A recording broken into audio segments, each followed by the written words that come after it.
BSc part second mathematical physics. लंबाई में संकुचन, लेंथ कॉन्ट्रैक्शन।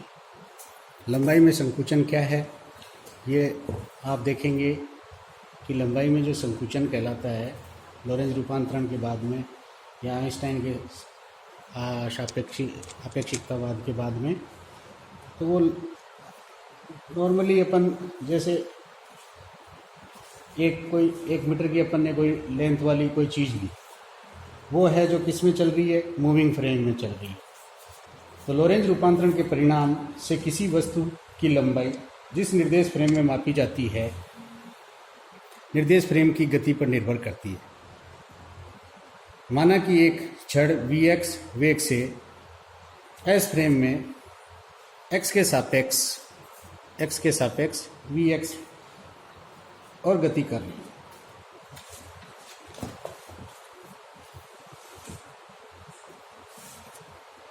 आपके पास में एस डैश अगर स्थिर हो तो उस मतलब एस डैश में मैं खुद ही बैठा हूँ उस दौरान, तो छड़ों के सिरों के निर्देशांक है जो आपके पास x1 डैश और x2 डैश, और उसी के साथ में कहने का मतलब वह अपरिवर्तित रहेंगे, यानी कि उनमें कोई बदलाव नहीं आता, क्योंकि वो तो उसी फ्रेम में ही तो ले रहे हैं हम निर्देश तंत्र है जो। तब एस डैश फ्रेम में छड़ की लंबाई L0, x2 dash minus x1 dash, इसको अपने समीकरण 1 का है, ये एस डैश फ्रेम में है, और इसको हमने कहा है कि प्रॉपर लंबाई है या उचित लंबाई कहलाती है।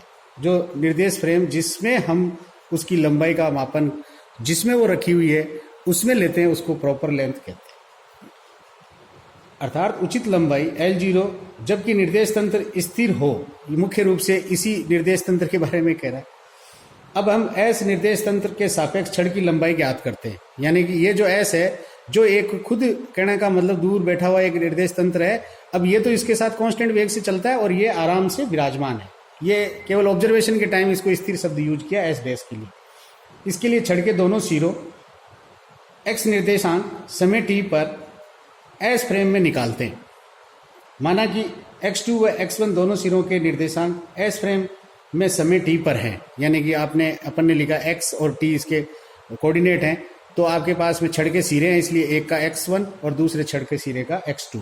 तो आपके पास में x1 और x2 कोऑर्डिनेट हो गए, और आपके पास समय एक ही समय पे ले रहे हैं, इसलिए t में कोई बदलाव नहीं किया। यानी ऐसा फ्लैश मारो लाइट का कि दोनों से संदेश है जो एक साथ आ जाए वापस लौट के। S व S डैश फ्रेम में प्राप्त सिरों के x निर्देशांकों के बीच निम्न संबंध लिखते हैं, जो आपके यहाँ मैंने लिखा है कि x1 dash is equal to gamma x यानी bracket x1 minus vx, vx से जो इसका कांस्टेंट वेग है S डैश फ्रेम जो मूविंग फ्रेम है S के रेस्पेक्ट में, t ब्रैकेट बंद, x2 dash is equal to gamma bracket x2 minus vx t bracket बंद। ये 2 नंबर समीकरण डाल दिया अपन ने इसका नाम। अब हम एस फ्रेम में छड़ में नापी गई दूरी L लिखते हैं, तो L तो वही लिखी जाएगी जो एस फ्रेम के निर्देश तंत्र हमने, इसका मान लीजिए ये मूल बिंदु है, तो इस मूल बिंदु से, और इसका मूल बिंदु O डैश है, तो इस मूल बिंदु से मैं इसके कहने का मतलब छड़ के निर्देशांक लूंगा, तो x1 वाले ही तो लूंगा, वो इधर ऊपर क्या को चढ़ रहा हूँ यहीं से लूंगा, तो ये एक तो आएगा x और एक आएगा आपके पास में, तो x1 हो गया, तो ये x2 हो जाएगा। तो यहाँ पे इसकी लंबाई है x2 माइनस x1, ये 3 नंबर समीकरण। अब ये कह रहे हैं कि आपको केवल और केवल इस पूरे खेल में इतना ही ध्यान देना है कि आपको प्रॉपर लेंथ लेनी है, प्रॉपर लेंथ के कोऑर्डिनेट का आपको लॉरेंज रूपांतरण लिखना है, समय है एक ही समय t के ऊपर, दोनों सिरों के ऊपर एक साथ फ्लैश गिरता है, वापस हमारे पास संदेश आता है जो हमारी ये ऑब्जर्वेशन फ्रेम है S उसमें, तो उसके लिए रूपांतरण इस प्रकार से लिखे हुए हैं, और ये ज्ञात है मुझे x1 और x2 और t एक ही बात है, t बार बार आया तब भी एक ही t माना गया। समीकरण 1 व 2 यानी कि 1 में 2 का मान रखने पर L0 में आप क्या करोगे, x2 dash minus x1 dash की जगह मान रखेंगे, तो आपके पास में क्या होगा कि tt वाला तो कैंसिल हो जाएगा और गामा x2 माइनस x1 आ जाएगा। यहाँ मैं 3 नंबर समीकरण लिखूंगा तो गामा L आ जाएगा। ये L है जो क्या है, ये वह है जो ऑब्जर्वेशन यानी कि प्रेक्षण योग्य, यानी कि L है जो आपके पास में आप क्या कर सकते हो, प्रेक्षण योग्य, यानी कि प्रेक्षण लेने वाला या प्रेक्षक। तो ये कह रहे हैं कि L जो प्रेक्षक ले रहा है वह वाली, और आपके पास में L0 अपॉन गामा, और गामा है जो क्या होता है 1 upon under root 1 minus V X square upon C square होता है, तो ये ऊपर चला जाएगा, तो L zero into under root 1 minus V X square upon C square हो जाएगा। यहाँ इन्होंने कंडीशन भी चूज की है कि V X is less than C. Normally यही होगा, कभी भी हम सी के बराबर नहीं पहुंच सकते, ना ज़्यादा जा सकते, तो आपके पास ये लेस देन 1 होगा। तो आपके पास जो प्रेक्षण जो आप करोगे किसी भी प्रॉपर लेंथ का, जो वी एक्स कॉन्स्टेंट वेग से गतिमान है, प्रेक्षण योग्य जो भी लंबाई होगी वह लंबाई छोटी होगी। अगर 1 मीटर की है तो आपके पास में लंबाई 1 मीटर से छोटी आएगी। इसी को लॉरेंज फ्रेटाइज गेल्ड संकुचन कहते हैं। छड़ पर लगने वाला किसी बल के कारण, अगर कोई छड़ पे कोई बल भी लग रहा है, कारण छड़ पर दबाव से लंबाई में कमी नहीं आती है, यानी कमी नहीं है, ये तो भौतिक प्रभावों के परीक्षणों की वास्तविक भौतिक घटना है। जितने भी कोई भी दबाव डालो, आप कुछ भी करोगे, उससे कुछ भी नहीं होने वाला। आपके पास में जो भौतिकी की जो ये घटना है, ये वह घटना है जिसको हमने ऑब्जर्व किया।